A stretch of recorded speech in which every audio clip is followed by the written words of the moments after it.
മാധ്യമങ്ങളെ കാണുന്നു.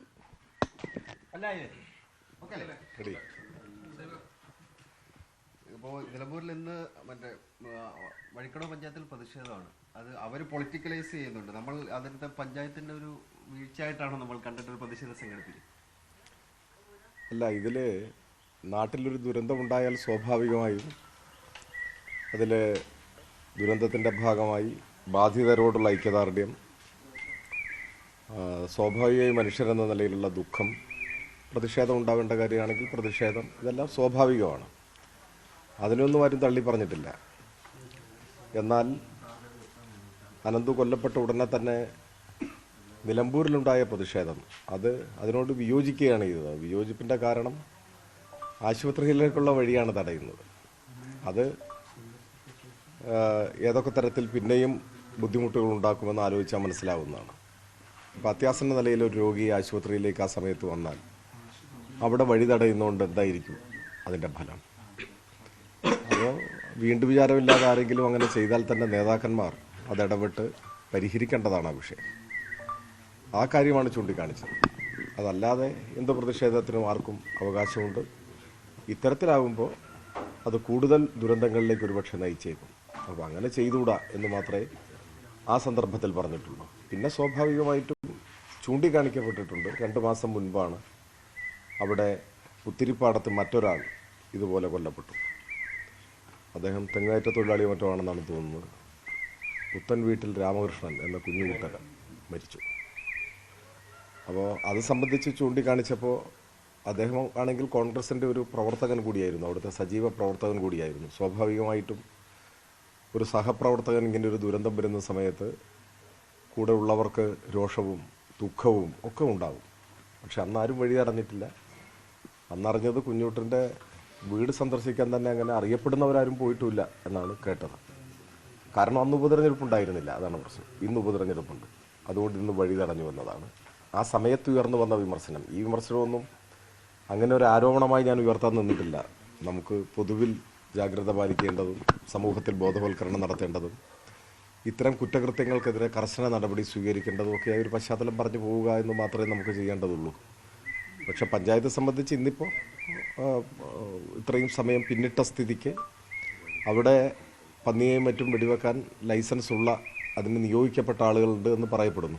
പക്ഷെ അവരിപ്പോൾ ആ ഉത്തരവാദിത്വം നിർവഹിക്കാതിരിക്കാൻ കാരണം അവർക്ക് പ്രതിഫലമായിട്ട് പണം കിട്ടാനുണ്ട്. അത് കിട്ടുന്നില്ല എന്ന് വന്നപ്പോൾ അവർ നിർവഹിക്കുന്നില്ല എന്നാണ് പറയുന്നത്. അപ്പോൾ അതിൽ ഔദ്യോഗിക സ്ഥാപനം എന്ന നിലയ്ക്ക് പഞ്ചായത്തിൻ്റെ ഉത്തരവാദിത്വമുണ്ട്. എനിക്ക് തോന്നുന്നു അത്തരം വിഷയങ്ങളൊക്കെ ഇവിടെ ചർച്ച ചെയ്യപ്പെടുന്നുണ്ടാവും. ഞാനേതായാലും ഇനി അതിലേക്കൊന്നും കടന്നു പോകാൻ ആഗ്രഹിക്കുന്നില്ല. നമുക്കെന്തായാലും ഇത്തരത്തിലുള്ള ദുരന്തങ്ങൾ ആവർത്തിക്കാതിരിക്കാൻ രാഷ്ട്രീയമൊക്കെ മറന്ന് എല്ലാവരും ഒരുമിച്ച് നിൽക്കുകയാണ് വേണ്ടത്. അത്തരത്തിലൊരു അന്തരീക്ഷം ഉണ്ടായാൽ നല്ലത്, അത്രയും പറയാനുള്ളൂ. VM സുധീരൻ ഇവിടെ മണ്ഡലത്തിലുണ്ടായിരുന്നു. അദ്ദേഹം പറഞ്ഞത് ഇത് ഞങ്ങൾ രാഷ്ട്രീയവൽക്കരിക്കുന്നില്ല, ഇതൊരു മാനുഷിക വിഷയമാണ് എന്നുള്ളതാണ്. പക്ഷേ മറ്റുള്ളവർ അതിനെ രാഷ്ട്രീയവൽക്കരിക്കുന്നുണ്ട് എന്നുള്ളതാണ്. ഇല്ല, ബഹുമാനായ VM സുധീരൻ അദ്ദേഹം മുതിർന്ന നേതാവാണ്. ഞാൻ ഇന്നലെ അദ്ദേഹത്തെ കണ്ടിരുന്നു. അദ്ദേഹമായിട്ട് നല്ല സൗഹൃദമുള്ള ഒരാളാണ് ഞാൻ. അദ്ദേഹം പറഞ്ഞതിനോട് എനിക്ക് പൂർണ്ണ യോജിപ്പാണ്. രാഷ്ട്രീയവൽക്കരിക്കേണ്ട ഒരു കാര്യമല്ല ഇത്. ഇത്തരം കാര്യങ്ങളൊന്നും രാഷ്ട്രീയവൽക്കരിച്ചുകൂടാ. ഇത്തരം വിഷയങ്ങളിൽ സമൂഹം ഒരുമിച്ച് നിൽക്കുകയാണ് വേണ്ടത്. എല്ലാ പാർട്ടിയിലും പെട്ടവർക്ക് ഒരുമിച്ച് നിൽക്കാൻ പറ്റും, നല്ല നിലപാട് സ്വീകരിക്കാൻ പറ്റും. മുൻപ് ഇത്തരം കാര്യങ്ങളൊന്നും ആരും രാഷ്ട്രീയവൽക്കരിച്ചിരുന്നുമില്ല. ഇപ്പോൾ LDF ഭരിക്കുമ്പോഴും UDF ഭരിക്കുമ്പോഴും ഇത്തരം പ്രശ്നങ്ങൾ ഉണ്ടായിട്ടുണ്ട്. അന്നൊന്നും ഇത് അങ്ങനെ ഒരു ആരോപണത്തിൻ്റെ വിഷയത്തിലേക്ക് വന്നിട്ടുമില്ല. രാഷ്ട്രീയവൽക്കരിക്കാനുള്ള നീക്കം നടന്നത് നിലമ്പൂരിന് പുറത്തുള്ള ചില നേതാക്കന്മാരുടെ നേതൃത്വത്തിലാണ്. അവരാണ് ഈ ആശുപത്രിയിലുള്ളൊക്കെ വഴിയൊക്കെ തടഞ്ഞിരുന്നത്.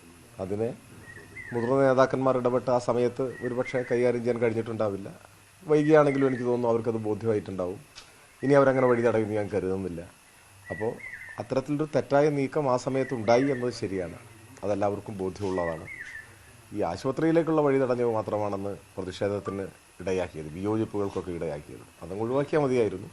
ഇനി അങ്ങനെ ഒരു സാഹചര്യം അവരുടെ ഭാഗത്തുനിന്ന് ഉണ്ടാവില്ല എന്നാണ് ഞാൻ പ്രതീക്ഷിക്കുന്നത്. വനമന്ത്രി പറഞ്ഞത് ഈ അപകടത്തിന് പിന്നിൽ തന്നെ ഗൂഢാലോചന ഉണ്ട് എന്ന പ്രസ്താവന, അതിനെതിരെ UDF വലിയ രീതിയിൽ പ്രതിഷേധം സംഘടിപ്പിക്കുന്നു. അത് ഇച്ചിരി കടന്ന പ്രസ്താവനയായി പോയി. ഞാൻ ഇന്നലെ ഈ മാധ്യമങ്ങളോട് പറഞ്ഞിരുന്നു. അതിൻ്റെ ഒരു പശ്ചാത്തലം എനിക്കറിയില്ല. ഞാൻ പിന്നീട് മനസ്സിലാക്കിയത് അപകടത്തിൻ്റെ പിന്നിൽ എന്ന നിലയ്ക്ക് അല്ല എന്നാണ് ഞാൻ മനസ്സിലാക്കിയത്. അതായത് ഈ ഒരു ദുരന്തമുണ്ടായി ഉടനെ തന്നെ അതിനെ രാഷ്ട്രീയവൽക്കരിക്കാനും അതിന് സർക്കാരിനെതിരായിട്ട് ജനങ്ങളെ തിരിച്ചുവിട്ട് ഉപതെരഞ്ഞെടുപ്പിൽ എന്തെങ്കിലും ഒരു നേട്ടം ഉണ്ടാക്കാൻ സാധിക്കുമോ എന്ന നിലയിലുള്ള ചില നീക്കങ്ങൾ നടന്നു. അതാണ് നേരത്തെ ഞാൻ ഈ പറഞ്ഞ കാര്യങ്ങളൊക്കെ. അത്തരം വിഷയങ്ങളെ മുൻനിർത്തിക്കൊണ്ടാണ് പറഞ്ഞതെന്നാണ് ഞാൻ മനസ്സിലാക്കുന്നത്. പിന്നെ അതിൽ കൂടുതൽ എന്തെങ്കിലും വിവരങ്ങളുണ്ടെങ്കിൽ തീർച്ചയായും അതുൾപ്പെടെ അന്വേഷണത്തിൻ്റെയും പരിശോധനയുടെയും പരിധിയിൽ വരട്ടെ എന്ന് മാത്രമേ പറയുള്ളൂ. ഞാൻ ഏതെങ്കിലും തരത്തിലുള്ള ഒരു ആരോപണം ഉന്നയിക്കുന്നതിന് ഈ സന്ദർഭം ഉപയോഗിക്കുന്നതേയില്ല.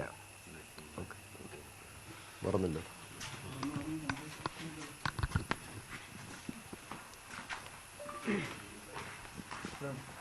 ഇതാണ് സ്വരാജ് പറയുന്നത്. അതായത് ഇതൊരു രാഷ്ട്രീയമായിട്ട് ഉന്നയിക്കാൻ LDF ആഗ്രഹിക്കുന്നില്ല എന്ന് തന്നെയാണ് LDFന്റെ നിലപാട്. മാത്രമല്ല UDF ഈ നിലപാടിൽ നിന്ന് പിന്നോട്ട് പോയിട്ടുണ്ട് എന്നുള്ളതും LDF കേന്ദ്രങ്ങൾ വിലയിരുത്തുന്നുണ്ട്. കാരണം VM സുധീറിനെ പോലെയുള്ള നേതാക്കൾ ആ രീതിയിലുള്ള പ്രതികരണമാണ് നടത്തിയതും. മറ്റൊരു കാര്യമുള്ളത്,